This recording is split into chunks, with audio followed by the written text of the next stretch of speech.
Back. Chair now recognizes the gentleman from Oregon, Mr. Blumenauer, for 5 minutes. Thank you, Mr. Speaker. Last week, Attorney General Holder said that he'd be happy to work with Congress to re-examine how marijuana is scheduled under federal statutes. That's a thoughtful offer, but I hope the Attorney General realizes that the time for examination and re-examination has passed. It's now time for him and the administration to act.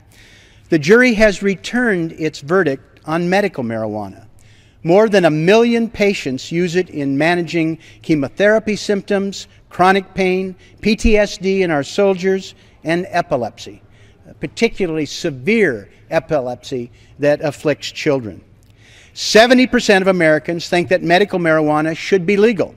And I honestly believe that if the other 30% had a child who was subject to these severe epileptic seizures, or a loved one who had unbearable chronic relief, that they would come around as well.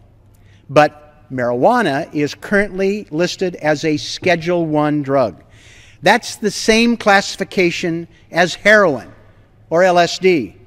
It's higher than cocaine or methamphetamines. This makes no sense whatsoever. No one dies from marijuana overdose, and the alleged less dangerous methamphetamines have been ravishing communities, particularly in rural and small-town America. And people do die, and people do commit violent acts. The Attorney General has called on Congress to act. And in fact, we have.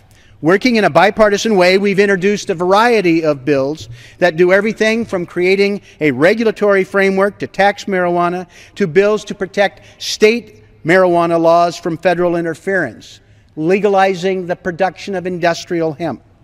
But the dysfunction of Congress has kept these simple, common-sense bills from passing to this point. But what we need is for the Attorney General and those who work for him at the DEA to at least move marijuana off the Schedule I or Schedule II of controlled substances. This is something they can do under their own initiative.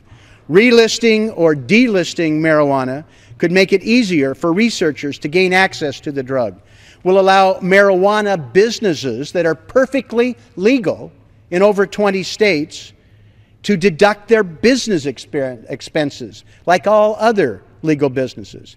It could give states more flexibility in dealing with it as a public health issue, and would reflect what every teenager in America, but apparently the DEA does not know: marijuana is not more dangerous than cocaine and methamphetamines. And to pretend otherwise means that young people and the general public will take the DEA less seriously. I'm inviting the Attorney General to visit us here on Capitol Hill, or we'll go to his office to go over these points in person with a bipartisan group that's been working on these issues, whose advice and counsel should be helpful to him.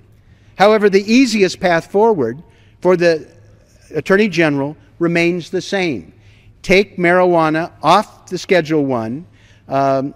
A cab ride to Capitol Hill is not going to change that. We hope we can see some action and see it soon.